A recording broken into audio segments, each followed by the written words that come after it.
رسول اللہ صلی اللہ علیہ وسلم نے ایک مرتبہ فرمایا کہ میں نے تم لوگوں کے لیے رمضان میں ایک خاص طریقہ مقرر کیا ہے کہ رات میں خاص طور پر نفل نماز پڑھی جائے۔ نفل اچھی جب ہوتی ہے جب آدمی کچھ زیادہ تلاوت کرے۔ جن لوگوں نے اس پر قناعت کی ہوئی ہے کہ 2 4 5 صورتیں جو دادی اماں نے ایصال ثواب کے لیے آپ کو یاد کرا دی تھیں، آپ بھی اتنے ہی پہ مر جائیں گے، اس سے زیادہ یاد نہیں کرنی ہے، قسم کھا لی ہے۔ وہ 5 صورتیں جو دادی اماں نے بچپن میں یاد کرائی تھیں اور جو بہت غلط یاد ہیں، بس اتنی ہی یاد رکھنی ہیں اور اسی میں ساری زندگی کی نمازیں ٹرخا دینی ہیں۔ اس طرح دین میں ترقی ہوگی؟ کچھ نہیں کرنا ہے، قرآن بھی یاد نہیں کرنا ہے۔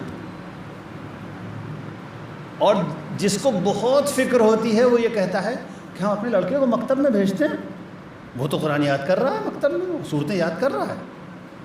تو میں ایسے لوگوں سے پوچھتا ہوں کہ بہت اچھے سمجھدار آدمی ہیں، آپ کو اپنے بچے کے جنت میں جانے کی تو فکر ہے، اپنے جنت میں جانے کی فکر نہیں ہے۔ بچہ جنت میں جا رہا ہے، وہ قرآن یاد کر رہا ہے، وہ صورتیں یاد کر رہا ہے، وہ دعائیں یاد کر رہا ہے، اور ابا جی نے طے کیا ہوا ہے کہ انشاءاللہ جاہل ہی مرنا ہے۔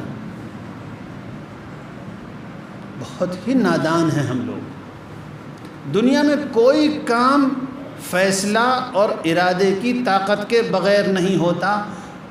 کوئی آدمی اگر کوئی بچہ اگر کے جی میں بھی پڑھنا چاہتا ہے تو اس کو پڑھنا پڑتا ہے، یاد کرنا پڑتا ہے، تب کے جی کا امتحان پاس ہوتا ہے۔ جس کو دین سیکھنا ہے، دین پر عمل کرنا ہے، اس کو بھی کچھ سوچنا اور فیصلہ کرنا پڑے گا اور کچھ سیکھنا اور کرنا پڑے گا۔ خالی بیان سننے سے دین میں ترقی نہیں ہوگی۔ ایک عادت پڑ گئی ہے بیان سن لیں اور دعا کروا لیں کسی بزرگ سے، باقی ہم کچھ نہیں کریں گے۔ یہ ترقی کا راستہ نہیں ہے میرے بھائی۔ سب لوگ، سیدھی بات ہے، بہت صاف سیدھی دین کا راستہ سیدھا ہے۔ سب لوگ طے کر لو، چاہے 5 منٹ روز دیں گے لیکن دین کا کچھ سیکھیں گے۔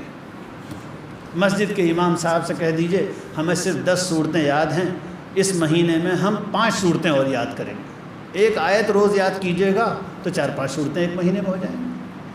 تو تہجد تو اچھی جبھی ہوگی جب تھوڑا سا قرآن یاد ہو، لیکن جس کو یاد نہ ہو وہ بھی خوب اہتمام سے تہجد کی نماز پڑھے۔ رمضان کی خاص عبادت ہے، خوب اہتمام سے تہجد جو یاد ہے اس سے پڑھیے۔ اور قرآن اگر کم بھی یاد ہے تو بھی آپ سجدے لمبے کر سکتے ہیں۔ قرآن اگر کم بھی یاد ہے تو سجدے لمبے کر سکتے ہیں، رکوع لمبا کر سکتے ہیں۔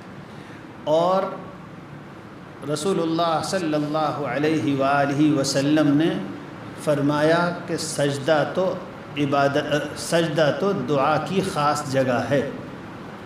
بہت کم لوگ رسول اللہ صلی اللہ علیہ وسلم کی اس ہدایت پر عمل کرتے ہیں جو حضور صلی اللہ علیہ وسلم کا طریقہ اور حضور کی سنت بھی تھی۔ حضور کا طریقہ یہ تھا کہ خاص طور پر تہجد کی نماز میں تو آپ سجدے میں خوب دعا مانگتے تھے۔ تو ہم سب لوگوں کو جو بھی دعا عربی میں یاد ہو، جو بھی 2-4 دعائیں عربی میں یاد ہوں، کچھ اور یاد کر لیجئے اور سجدے میں دعا مانگیے۔ رمضان میں خاص طور پر سجدے کی دعا حضور اکرم صلی اللہ علیہ وسلم نے فرمایا سب سے زیادہ قبول ہوتی ہے۔ فرمایا رسول اللہ صلی اللہ علیہ وسلم نے اقرب ما یکون العبد من ربہ وہو ساجد فاکثروا فیہ من الدعاء فقمن ان یستجاب لکم۔ بندہ اپنے اللہ سے سب سے قریب سجدے میں ہوتا ہے۔